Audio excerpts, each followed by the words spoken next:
Donc, ensemble, nous allons observer le schéma de la coupe transversale d'une dent pour encore faire ressortir les différentes parties. Bien, ici nous avions en face de nous une coupe longitudinale d'une dent. Bien, une dent comprend extérieurement trois parties.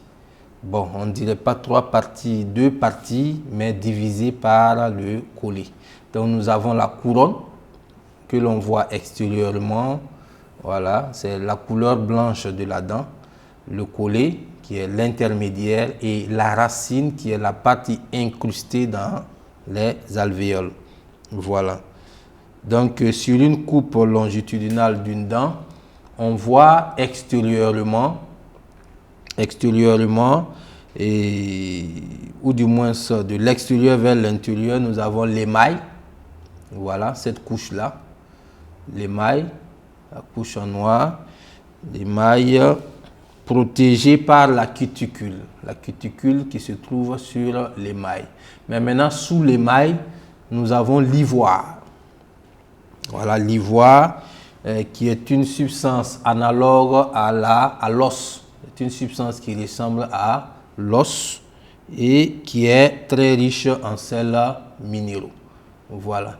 Mais maintenant, sous l'ivoire, nous avons le sément, voilà, qui est une substance osseuse qui recouvre la racine. Je dis bien que la racine est incrustée vraiment dans les alvéoles. Voilà.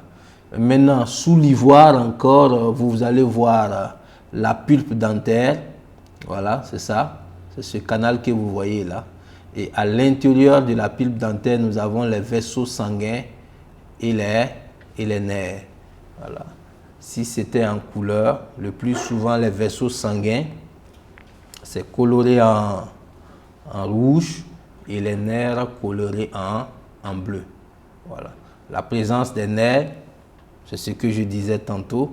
Lorsque vous consommez quelque chose de très chaud ou de très froid, le signal peut atteindre le nerf qui va transmettre l'information au cerveau et ça va vous donner justement cette sensation. Voilà. Donc voici un peu ce qu'on peut dire sur la coupe longitudinale d'une dent. Chers apprenants, chers élèves, voici la trace écrite que je propose en ce qui concerne ce paragraphe. La bouche est une cavité qui contient la langue et les dents. Voilà. Les dents sont implantées dans les alvéoles creusées par les maxillaires. On distingue plusieurs sortes de dents. Nous avions les incisives. Voilà, je disais que les incisives coupent, les canines déchirent, les prémolaires et les molaires broient.